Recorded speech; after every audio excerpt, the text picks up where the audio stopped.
Bonjour à tous, comme promis, nous vous retrouvons pour cette seconde émission au musée Stella à Saint-Leu avec toute l'équipe d'OTV pour la clôture du deuxième congrès sur les baleines à bosse à La Réunion, l'occasion de faire le bilan de ces 4 jours avec nos invités et aussi le parrain du congrès, Sébastien Follin. A tout de suite.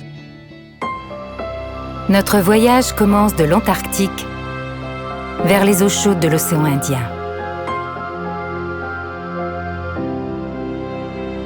Des montagnes glacées, en passant par les côtes tropicales.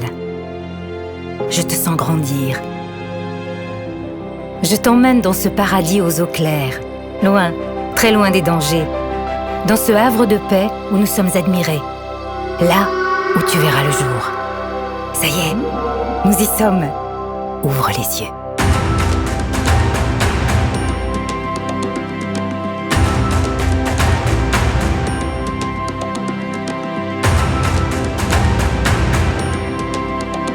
Deuxième congrès mondial sur les baleines à bosse, du 3 au 7 juillet 2017 à Stella Matutina. Ensemble, soutenons le chemin des baleines au patrimoine mondial de l'UNESCO.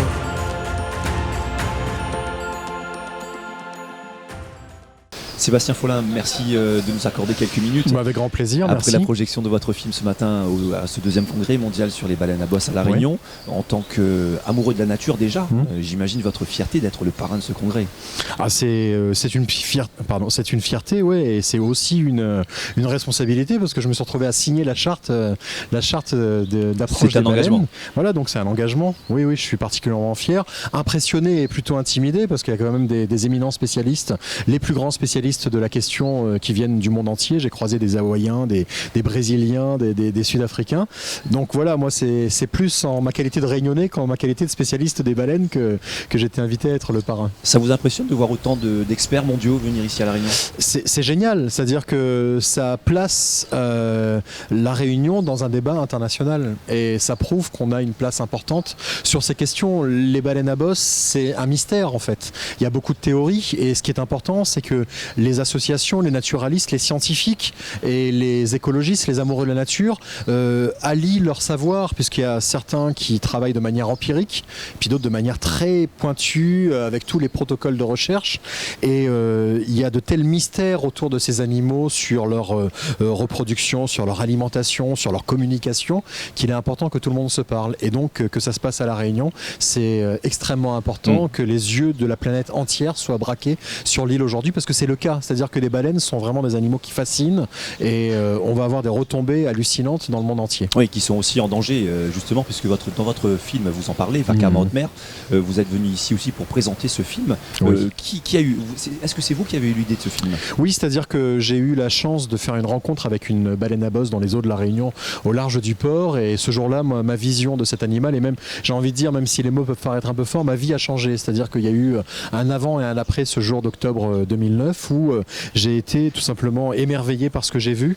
Quand vous vous retrouvez nez à nez avec une baleine qui est sortie juste devant le bateau à 3-4 mètres, donc énorme, hein, ça fait 15 mètres, donc plus grand que le bateau, pendant ces 10 secondes où j'ai croisé le regard de cette baleine qui s'est mise sur le côté et qui nous a regardé, qui m'a regardé à l'avant du bateau, j'ai eu une espèce d'émotion très particulière, à la fois d'être confronté à quelque chose de sauvage, la nature dans ce cas-là de plus sauvage et de plus majestueux, et puis en même temps de rencontrer quelqu'un que je connaissais, c'est-à-dire qu'il y avait quelque chose de l'ordre de la conscience qui passait à travers ce regard, et c'est quelque chose d'absolument unique, qui est très difficile à décrire, mais toujours est-il que ça m'a vraiment donné envie de m'intéresser aux animaux, et donc de fil en aiguille, je me suis intéressé à leur migration, leur alimentation et leur communication, et j'en suis arrivé à faire ce film. Et selon vous, que peut-on faire de plus encore pour améliorer la sensibilisation ? Faire que les gens soient émerveillés. Je pense que on ne protège que ce que l'on aime. Voilà, si on se rend pas compte de la richesse qu'on a aujourd'hui au large de nos côtes avec ces baleines à bosse, on n'aura pas envie de les protéger. Donc faire le maximum avec les expositions comme cette formidable exposition qu'il y a ici et que j'invite tout le monde à venir voir, très ludique sur les baleines, comme des sorties en mer, comme des sites d'observation depuis la côte. Pourquoi pas mettre des hydrophones et mettre des casques en bord de mer pour que les enfants et autres puissent écouter les baleines quand elles chantent au large de nos côtes. Enfin voilà, tous les moyens sont bons pour sensibiliser, et sensibiliser par l'émerveillement, c'est ce qu'il y a de mieux à faire. Pour terminer, est-ce que vous pouvez nous faire le cri, le chant d'au revoir de la baleine? Je ne m'aventurerai pas sur ce genre de terrain, je dirais juste n'a retrouver. Merci Sébastien d'avoir été Merci avec à nous. vous. Merci. Et on va justement regarder un extrait de votre film. Super.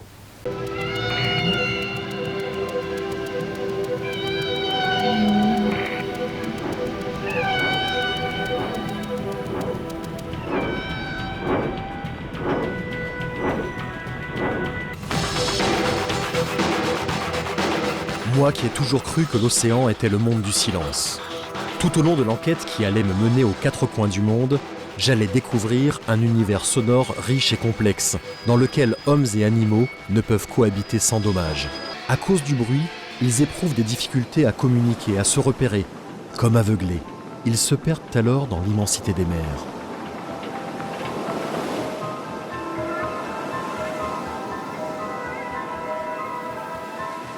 Je suis avec Lynn Morissette pour ce deuxième congrès mondial sur les baleines à bosse. Vous êtes la directrice du bureau d'études M Expertise Marine au Québec et vous êtes aussi scientifique. Donc faites partie de ces experts invités ici lors de ce congrès. Ce matin, il y a eu un moment important, c'était la signature de la charte d'approche. Oui, c'était très intéressant de voir que, en fait, c'était intéressant pour moi de voir à quel point les sujets sur lesquels je travaille du côté atlantique se reflètent ici. Vous savez, nous, au Québec, en termes de whale watching et d'approche pour les cétacés, on a près de 30 ans d'expérience, 30 années d'expérience en observation des baleines. Et puis de voir, on a généré cette charte d'approche-là il y a bien longtemps, puis de voir qu'il y a plein d'autres modèles similaires qui naissent un peu partout dans le monde. Et moi, je trouve ça extrêmement inspirant et gratifiant parce que je me dis qu'ultimement, c'est plus de baleines de protéger. Et puis, c'est bien de gérer cette approche-là, mais de ne pas l'interdire parce qu'il faut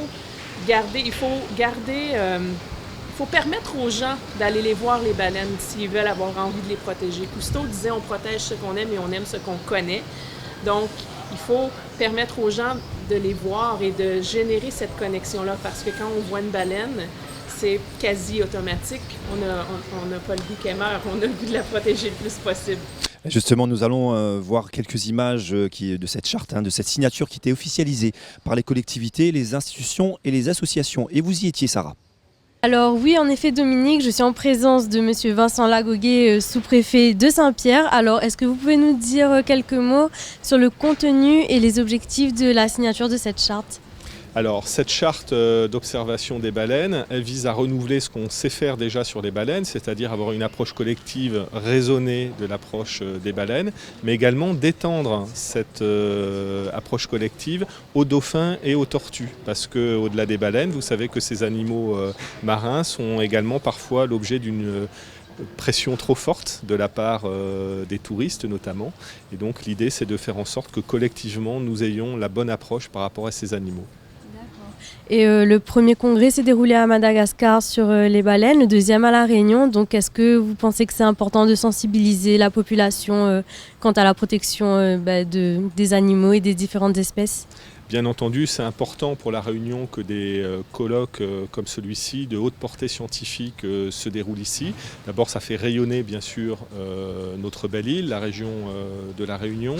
Et puis, au-delà de cet animal emblématique qu'est la baleine à bosse, ça fait prendre conscience, je pense, aux Réunionnais de la richesse de leur patrimoine, parce qu'au-delà de la baleine à bosse, il y a toute notre biodiversité. Il y a, bien entendu, des oiseaux marins, comme le fameux pétrel noir de Bourbon, pour lequel nous mettons des moyens collectivement très significatifs pour le sauver. Et puis également au-delà de la faune, la flore, tous nos forêts sèches endémiques par exemple, tout ce patrimoine qui est unique et que nous sommes fiers de contribuer à préserver aujourd'hui. Merci beaucoup. J'imagine qu'après ce congrès, 4 jours, un bilan sera fait, un rapport sera rédigé. Pour qui? Est-ce que La Réunion peut être un modèle au niveau mondial? En fait, on s'est réunis ici à La Réunion autour d'une espèce qui est la baleine à bosse, mais pour discuter de l'état de nos connaissances en acoustique, en comportement, en génétique, en plein de domaines de la biologie. Donc, ça va être très fascinant de voir le rapport qui va en ressortir. Mais pour moi, La Réunion, c'est aussi l'île où tout est possible parce que c'est pas du Canada ou des États-Unis ou de grandes instances internationales que va naître ce rapport-là. C'est d'ici, dans une toute petite île en plein milieu de l'océan Indien, où on va avoir la fédération de tous les chercheurs et toute la science qui est faite autour d'une même espèce. Et puis ça, pour moi, c'est fascinant, que ça vienne d'un petit endroit et non pas nécessairement de grandes instances internationales. Merci beaucoup Lynn Morissette d'avoir été avec nous et je précise que c'est votre première venue à La Réunion. Oui, mais pas la dernière. Je l'espère. Merci beaucoup. Merci à tous nos invités de leur présence sur OTV. Vous allez pouvoir retrouver dans quelques instants le travail des associations réunionnaises qui œuvrent aussi et qui militent pour la protection des baleines à bosse ici dans les eaux de l'océan Indien et retrouver bien évidemment OTV, La Réunion sur les réseaux sociaux et sur notre chaîne YouTube. À très bientôt. Merci de votre fidélité. Il est 6h du matin lorsque l'équipage de Globis quitte le port de Saint-Pierre. Cette association œuvre pour la protection des cétacés. Leur mission du jour, poser un hydrophone au large de Pierrefonds qui sert à l'enregistrement des chants de baleines. En fait, on a posé 3 hydrophones dans 3 secteurs de l'île, au nord, à l'est et au sud. Chez les baleines, il y a ce qu'on appelle le tube de l'hiver, c'est-à-dire que les baleines généralement se calent sur les mêmes tonalités de chant pour une saison et une région donnée. L'enregistrement de ces chants donnera de précieuses indications sur la présence des mammifères dans la zone. L'étude des données permet de comparer les saisons, mais également la fréquentation dans les différentes régions de l'île. Le volet analyse acoustique des baleines à bosse est le 3e volet du projet Séconcerts de l'association Globis, avec l'identification visuelle des baleines à bosse et des dauphins côtiers. Des missions financées par les fonds européens FEDER. Alors, le FEDER finance la partie acquisition de données en mer, donc que ce soit la location des bateaux, l'essence pour les bateaux. Ce projet FEDER s'inscrit dans la continuité de projets qui ont été financés par la région Réunion depuis 2006. En fait, depuis 2006, on a un suivi des espèces côtières de dauphins et des baleines à bosse le long des côtes de la Réunion. Le projet Séconcerts a été intégralement financé sur des fonds FEDER. Puis elle va aussi financer les salaires pour tout ce qui est le traitement des données derrière et leur analyse. L'analyse des échantillons sonores est effectuée par les membres de l'association sur le site de la réserve naturelle marine. L'utilisation d'un logiciel spécialisé dans la détection et la classification des mammifères sous-marins permet d'économiser beaucoup de temps d'écoute. Il va intégrer les différents paramètres de ces chants, de ces grognements. À partir de cette base de données-là, on va lui passer du coup les enregistrements qui font plusieurs heures et lui va nous détecter et nous extraire en fait les périodes d'intérêt où les baleines sont présentes, où on a des chants, des grognements, etc. Donc ça nous permet de faire un vrai tri et de ne pas être obligé de faire ce travail de fourmi dans un premier temps. Déterminer le trajet précis des baleines autour de l'île, c'est ce qui intéresse cette spécialiste en acoustique. Plus on connaît une espèce animale, plus on va pouvoir agir de manière précise et sélective quant à leurs aires de répartition, à leur migration, à leur passage. Ça nous permet d'avoir une idée sur les trajets de migration des baleines à bosse entre l'Antarctique et puis le reste du sud-ouest de l'océan Indien, un peu plus au nord, vers Madagascar, etc. En finançant le projet Séconcerts, le FEDER s'inscrit dans la continuité des projets de Globis financés par la région Réunion depuis 2006. La compréhension pour la conservation des cétacés reste l'objectif de ces suivis côtiers.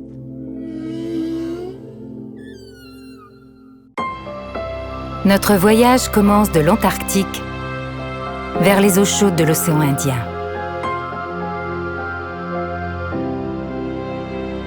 Des montagnes glacées, en passant par les côtes tropicales. Je te sens grandir.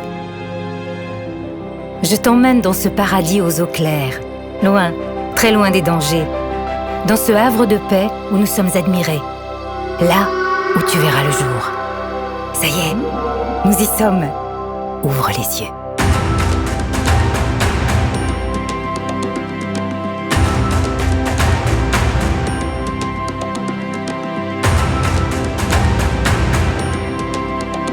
Deuxième congrès mondial sur les baleines à bosse, du 3 au 7 juillet 2017 à Stella Matutina.